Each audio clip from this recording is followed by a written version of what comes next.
And so people reach a certain point in their belief systems and they stop. And so I think the problem with a lot of people in the spiritual community is they confuse insight with belief.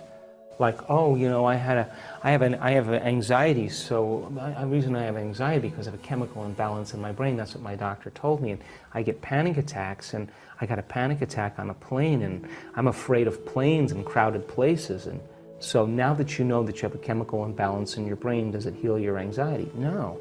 So then they go to the psychologist, they go to their friend says, well, it's not a hardware problem, it's not circuits and molecules and chemicals.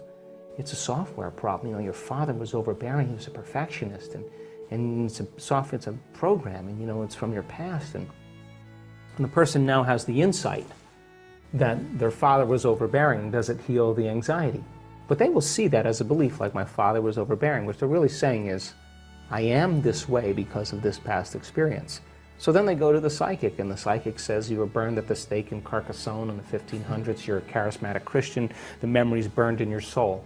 Now that you know that you were a charismatic Christian from the 1500s, a Cathar, a Templar, does it heal your anxiety? No.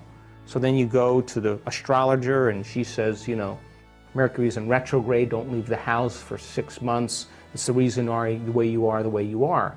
And so they develop beliefs that are within their emotional acceptance.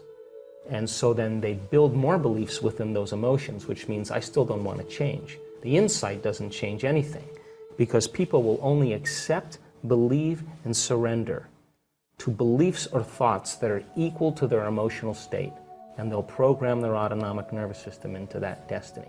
So then you get a diagnosis from a doctor, it creates the emotion of fear or desperation. You'll only accept, believe, and surrender to the thoughts equal to those emotional states.